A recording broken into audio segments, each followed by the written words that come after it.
Otep à tous, bien-aimés frères et sœurs. Macron n'a rien à dire. L'armée française est une force très légère conçue pour l'Afrique du Nord.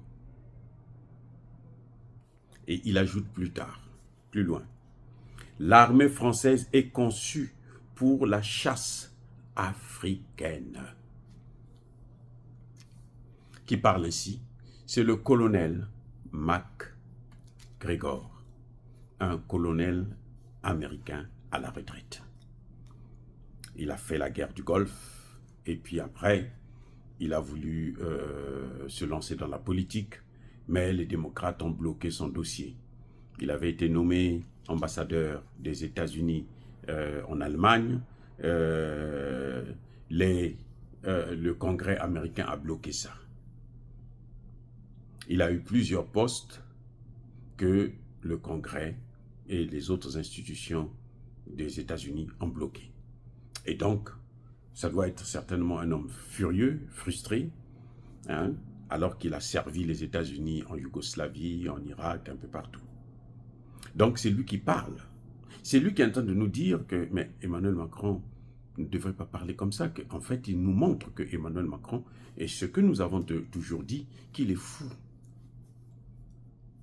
Aujourd'hui, Philippot, dans toutes ses vidéos, pratiquement, il répète, Emmanuel Macron est fou. Eh oui.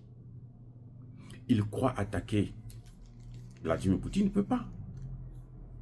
Quand Emmanuel Macron dit que Poutine ne peut pas gagner cette guerre et ne doit pas gagner cette guerre, mais il a déjà gagné. Il a déjà gagné. Les experts, en tout cas lui, le colonel MacGregor, vous le dit. Il y a beaucoup d'autres experts. Xavier Morand, qui est un Français d'ailleurs, qui vient de sortir un livre sur la guerre en Ukraine aussi, il vous dit ouvertement que la Russie a gagné la guerre. On nous fait croire que la Russie a perdu plus d'hommes que l'Ukraine, mais c'est l'Ukraine qui manque d'hommes. Alors que l'armée ukrainienne en comptait au début de cette guerre près de 500 000 hommes, sinon 1 million, alors que les Russes n'avaient engagé que 160 000. Et oui, quand ils sont arrivés jusqu'à Kiev, après, je pense, 2 jours de combat, 160 000 hommes seulement. Donc, dire que ce sont eux qui gagnent, et les Occidentaux maintenant sont d'accord que l'armée ukrainienne manque de personnes. Il lui manque des gens.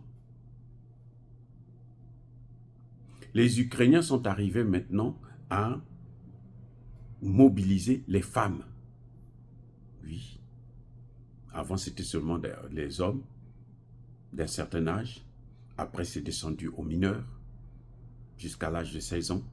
Et maintenant, ça passe aux femmes. En Ukraine, même les femmes doivent être maintenant mobilisées.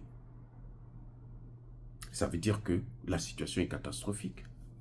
Alors que la Russie ne fait pas ça. La Russie a mobilisé une fois, et puis c'est tout. Depuis, elle n'a plus jamais mobilisé encore. Et la Russie a développé ses capacités militaires. Au point que la Russie, aujourd'hui, n'a pas peur des États-Unis. Elle n'a pas peur de l'OTAN, puisqu'elle les affronte déjà. La Russie, à elle seule, elle affronte l'OTAN. Mais maintenant, si les Chinois décident de soutenir la Russie, la Corée du Nord décide de soutenir la Russie, qu'est-ce qui va se passer?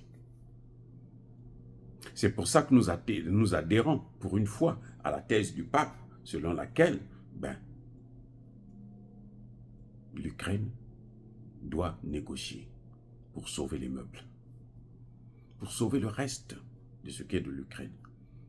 Parce que si la Pologne rentre en Ukraine, la Pologne va revendiquer la part du territoire ukrainien qui lui revient de droit, historiquement parlant. Vous voyez, donc c'est ce que Emmanuel Macron est en train de faire, c'est enfoncer l'Ukraine dans le trou. C'est vrai, comme l'a dit Vladimir Poutine, comme nous l'avions toujours dit d'ailleurs, que Emmanuel Macron, son problème, c'est l'Afrique. Donc, il croit il veut faire le chantage à Poutine avec le sang des Ukrainiens. Voilà, c'est ça le chantage. Si tu n'arrêtes pas la guerre, si tu ne me laisses pas repartir en Afrique, moi, je veux te donner des armes à l'Ukraine. Donne. De toutes les façons, aujourd'hui, là, mais au moment où nous parlons, aujourd'hui, ou plutôt hier, la Russie a neutralisé plus de 121 officiers occidentaux et plus de 80 sergents occidentaux. Mais oui. Les léopards se font calciner. Mais le président de la Douma, je pense le président ou le vice-président de la Douma l'avait déjà dit, que ces léopards-là, ces Abrams-là, tout ça, là, nous allons les détruire. On va les brûler, ça va cramer. C'est ce qu'on est en train de voir. Les Russes disent ce qu'ils font et font ce qu'ils disent. Emmanuel Macron ne peut pas faire chanter les Russes, surtout que c'est pour l'Afrique, parce que les Africains ont compris ce jeu et maintenant les Africains veulent leur souveraineté. C'est pour ça que vous avez vu, et vous voyez, les Américains sont en train de courir maintenant au Niger pour aller forcer le Niger à garder la base militaire américaine. Et demander entre-temps à ce que le Niger, pour le divertir bien sûr, pour le pousser, faire un peu de chantage, il faut que vous allez vers la démocratie, vous allez vers les élections. Mais Tchani s'en fiche des élections. Les Nigériens s'en fichent des élections. Bazoum a été élu et Bazoum a vendu le pays. Donc les élections pour nous, ce n'est plus un gage de développement. Non, même pas de souveraineté, au contraire. C'est le meilleur moyen de brader notre souveraineté. Or, dire cela, c'est inciter à la haine ou à la violence. Non, Yaba colère. Encore une fois de plus, bien-aimés frères et sœurs, je persiste et je signe. Soyez bénis, abondamment bénis par le Dieu des Kémites et par nos ancêtres angélisés. Mais que tous ceux qui persécutent le continent africain, le pillent et le déstabilisent, qu'ils soient noirs, blancs, chinois, arabes, juifs, indiens, qui qu'ils soient punis, maudits, foudroyés, neutralisés, écrasés, effacés par le Dieu des Kémites et par nos ancêtres angélisés. Vive l'Afrique éternelle, j'ai dit et j'assume.